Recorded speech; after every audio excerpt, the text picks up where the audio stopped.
Now, WJC's Purple Playbook, brought to you by M&T Bank. And welcome into Purple Playbook. I'm Alex Glaze, joined as always by two-time Super Bowl champion Torrey Smith. A lot to get to this week. We had some moves being made. We have an introduction to the Ravens' newest pass rusher. We're going to get to that in just a second. But I got to start with the big news of the week, and it's back to Maxx Crosby. And, you know, I love these player podcasts because they give us content in the offseason.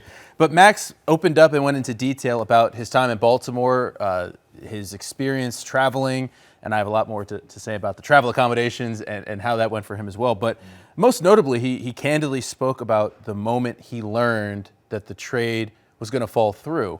And I want to just take a second to go to Maxx as he speaks about meeting Jesse Minter for the first time.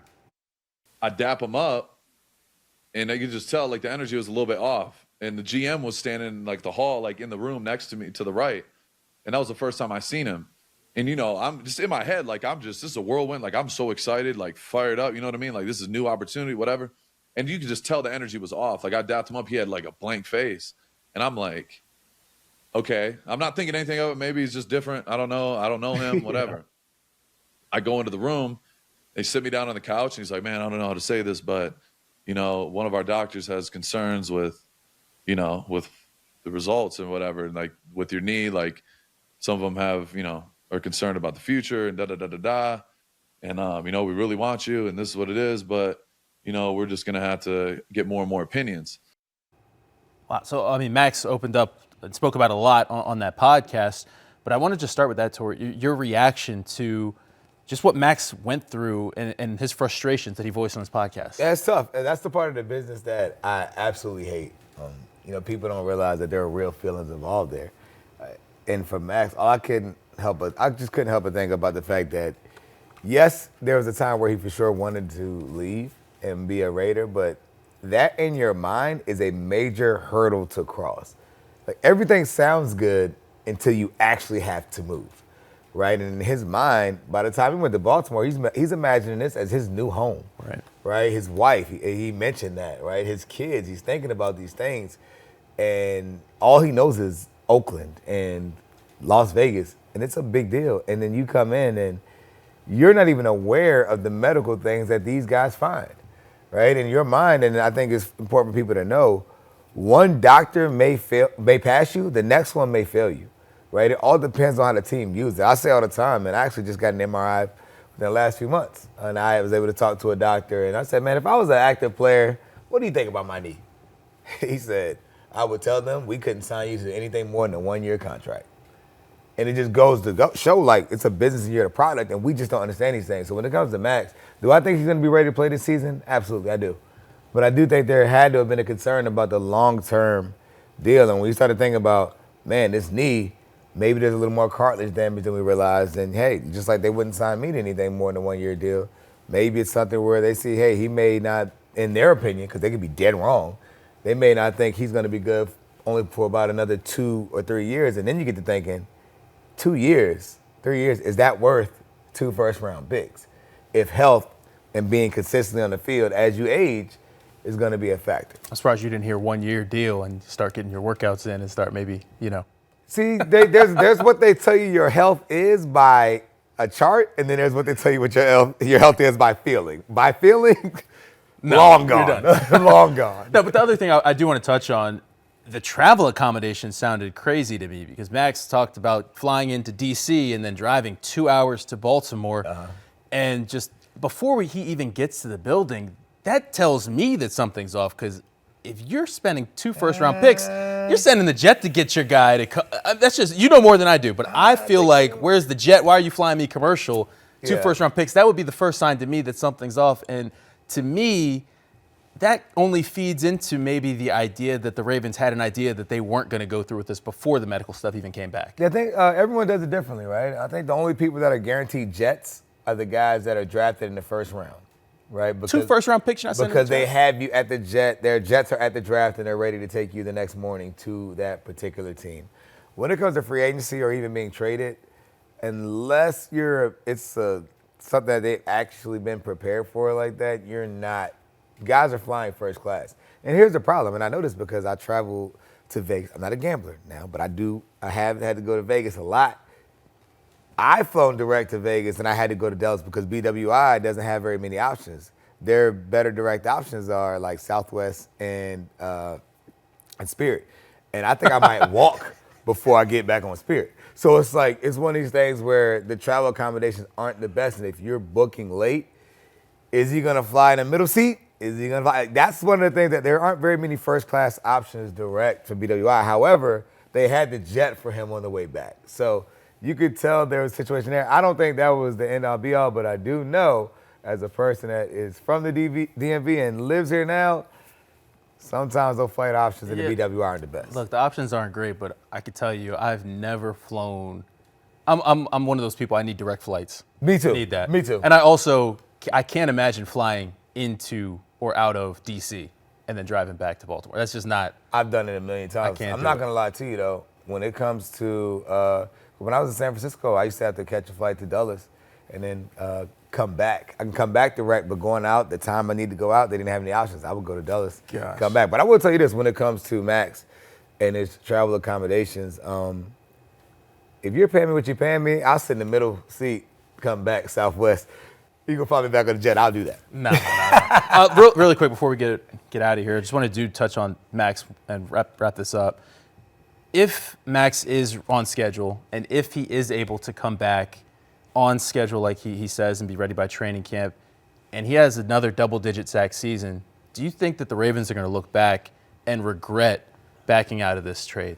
I think they will not unless he does this for 3 years straight. And that's my honest opinion. Have I asked anyone directly over there about how bad his knee is? No, I have not. But what I do know about guys in their 30s and what I do know about players and what doctors say about our knees when you put that volume in is like sometimes once you get a surgery to clean it out, it doesn't necessarily mean like that means longevity. It just means you're going to be okay for now. And you can't control injuries, right? And Maxx is relentless. But I will tell you this. With his health, and that type of price, 2 years is not enough, right? I feel like they had to have seen it as, hey, this has to be a 3-year day. And if we don't think he can be on the field the majority of these games, it's not a trade that we're going to be comfortable approving. And I think that's what happened with the doctors. Okay. All right, we're going to take a quick break. When we come back, we're going to talk about the edge rusher that is coming to Baltimore, is already in Baltimore, I should say, Trey Hendrickson. And Torrey is going to give his thoughts and share with us if he believes that Trey Hendrickson is the missing piece on this Ravens defense. You're watching Purple Playbook. This is the Purple Playbook, brought to you by M&T Bank. The winning prognosis, brought to you by LifeBridge Health. Care bravely. And welcome back to Purple Playbook. Since the last time we talked, the Ravens introduced Trey Hendrickson, who signed a 4-year deal. He's going to be Baltimore's new premier edge rusher, a big impact player. We know that Trey is that guy. And we heard from him, and he talked about what he is expecting coming to Baltimore, a team that takes a lot of pride in playing defense. And he spoke about his goals of bringing a Super Bowl back to Baltimore. I'm in a win now window, right? Being at my career has been phenomenal, and I've been so blessed to meet great people and win a lot of games with Drew Brees and Joe Burrow. But this opportunity to hoist the Lombardi Trophy and get into the win column and build something from the ground up is an amazing opportunity. And we heard Eric DeCosta and Jesse Minter both refer to Hendrickson as a closer. It's kind of something that the Ravens defense has been missing for the past couple of years. Do you think that Trey Hendrickson is a guy that's going to be able to make that type of impact on this defense? I think he's going to help, but I don't think this Baltimore Ravens defense was one piece away. I know that may discourage some fans that believe that way. I believe they need pass rushers, not just a pass rusher. And on the flip side of that, I think the secondary is solid, right? You obviously have a couple of stars through there, but the better pass rushers you have, the better. And I wouldn't even say about one guy. The more pass rushers you have, the better defense you'll have. So I do think Trey, being a guy that has veteran experience, understands this division, has played at a high level, he's going to be a huge piece. It seems like a great leader in terms of by play and action, and a completely different personality than what we were kind of anticipating with Maxx Crosby. However, I do think he's going to fit in as a Raven simply because he plays like one. Do you have, I think the knock that I've seen nationally on Trey is his ability to impact the run game. Mm-hmm. Do you see any of that when you watch the Bengals, or do you think that's something that he can improve on? Obviously, Anthony Weaver, Jesse Minter, they know the type of player they're getting. What do you see when you watch Trey Hendrickson? Oh, they're going to force it out of him, right? I think it's one of those things where has been a weaker point in his game. But I think the other part of it is I think he's okay at it. He can do it. The issue is you keep comparing him to the guy who the Ravens did not trade for, and Maxx Crosby. And sometimes when you compare guys, who Maxx Crosby, by the way, is very good at the run, you tend to think that the other guy, because it may not be his strong suit, that he can't do it. And that's just simply not the case. So I think he's going to be a great fit here in Baltimore, and a guy that helps fill a little bit of the gap that exists. It's not gone all the way. You need a little bit more support, but it's a big help compared to last year. Whether they want to be or not, Trey Hendrickson and Maxx Crosby are going to be forever tied in Baltimore. There's always going to be that compare and contrast. Just when you're looking ahead now, I mean, Trey is an older guy, right? I believe 32 years old, signed him to a 4-year deal. So until he's 36, they're going to have him here. He's in the win now window. He mentioned that he's obviously one of the most productive edge rushers in the league right now. I believe only Myles Garrett, TJ Watt, and Micah Parsons have more sacks over the last 5 years than him. Mm-hmm. What are you expecting production-wise from him? I'm expecting him to come out and perform at that same level, right?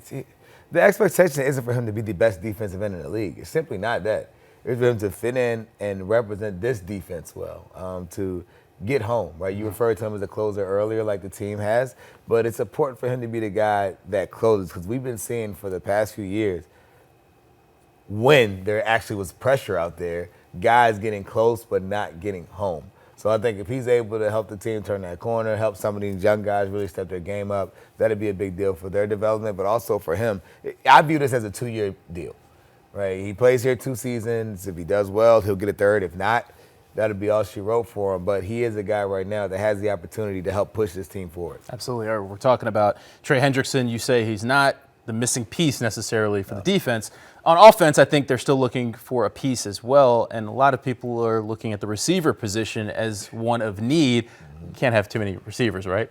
But Hollywood Brown, actually an old friend of the show, said that he was strongly considering coming back to Baltimore before he signed that 1-year deal with the Eagles. And he said that on the Speakeasy podcast with Emmanuel Acho and LaShawn McCoy. Shout out to the players breaking the news. Listen, I'm all for player podcasts. I love it. I love it. But what do you make of Hollywood almost coming back to Baltimore? How do you think he would have fit here, and do you think he made the right call going to Philly? Yeah, I think he would have fit in very well here, but I do think this team needs more size on the outside. Zay has the ability to play inside and outside, which helps. He's very explosive. You can move him around, but I don't think you're at your best if you have 2 guys whose games are kind of similar in Zay and Hollywood. You need to have some bigger bodies in there, in my opinion, to mix it up, have a burner in there. But that's how the teams that I've been the most successful with kind of had a mixture of flavors at receiver. And I do think if Rashad Bateman is healthy, I think he is that guy. Right, very much so. When Rashad Bateman is healthy, I believe he can be a top 10 player in this league, top 10 receiver in this league, and it's just about getting it done at the right time. But you still have to bring other people in. I want to toss out a name, and you heard me toss it out a week or so ago. He went to the University of Maryland. His name is Stephon Diggs. He is a guy that is ready to win now, that is actually in Maryland right now, working out. This is home base. I think he would be a guy that can help get this team over the hump. I mean, he looks great. He's over there working with Myron Flowers at Domain Fit over in Burtonsville, and looks good. All I'm saying, I didn't say anything to Diggs about this. I didn't say anything to the Ravens. I'm just saying this is a guy that was just at the Super Bowl, that's super hungry, that is one of the most competitive people I know. He would fit in Baltimore. Well, I'm going to throw out another name for you. DeAndre Hopkins. I mean, he's a guy who's doing a little bit of social media cleansing right now. He had some things to say. Maybe he's taking a couple tweets down. I understand. But maybe, do you think there's a chance that he returns to Baltimore? I believe there's a chance because of the relationship with Lamar, his ability to be a team guy and want to win. I love New. I think he's a great guy. I love that he loves the Ravens. He's loved the Ravens for a long time, since back at his Clemson days. So I love him. He's a great player. I think he has a Hall of Fame type career. But I would love to see him back here. But if he can't be back here, I'm all in on Stephon Diggs as being a guy that could be here in Baltimore. I think money obviously they can afford him, I believe. And I don't think he's necessarily pressing for money at this point. I think he's pressing for that championship. So that's the second time you've kind of like shortchanged your friend on the money. You're like, money's good. He made a whole lot of money. But I think he wants to win. Like, I'm telling you, like, Diggs gets a bad rap because of his attitude and his passion.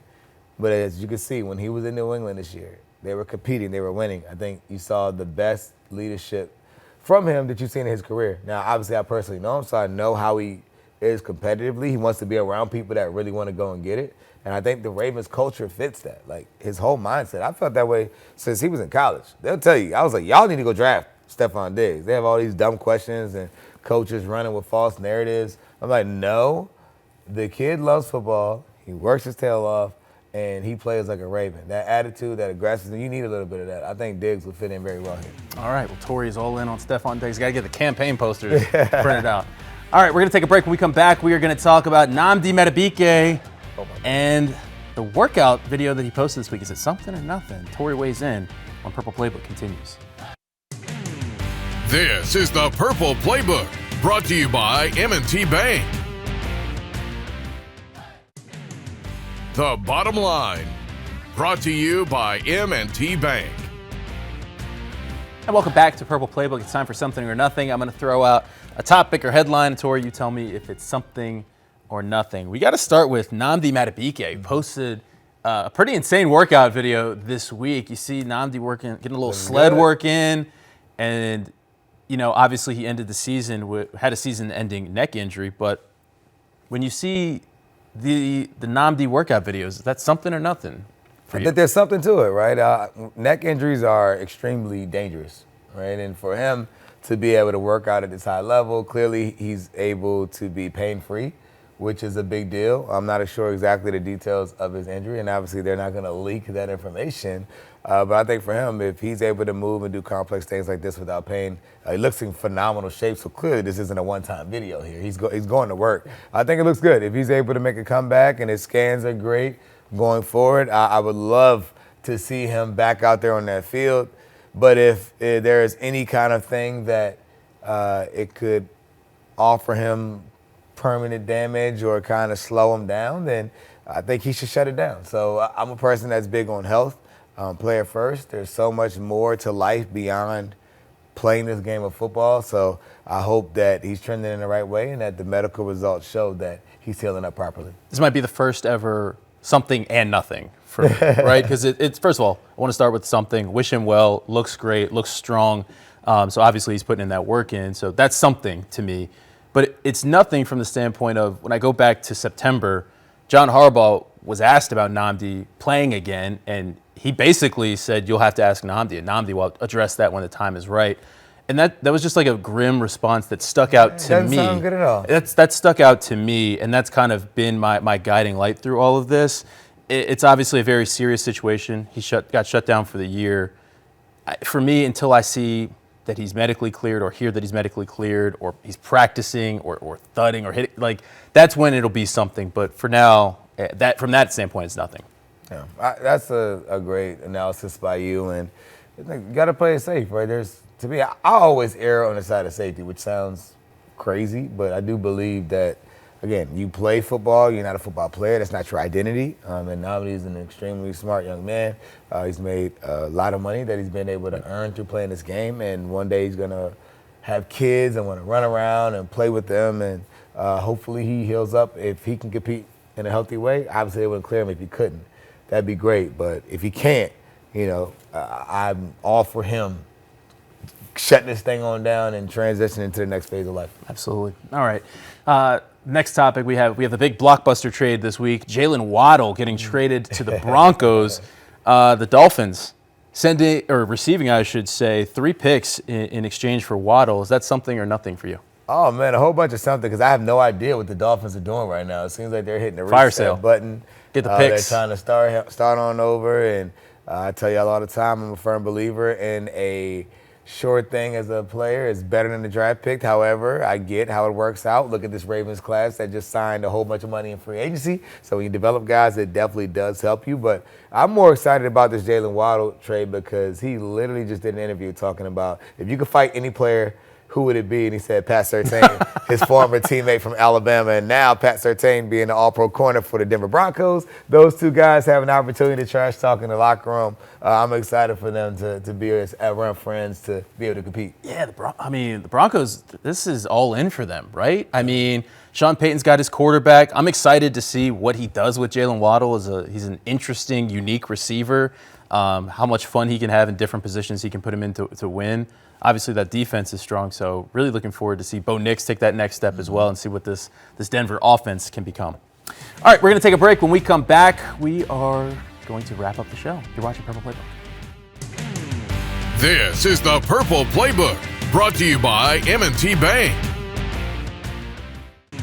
Now, WJZ's Purple Playbook, brought to you by M&T Bank. And welcome back to Purple Playbook. As we wrap up the show, we got to come out with some news that broke earlier this week.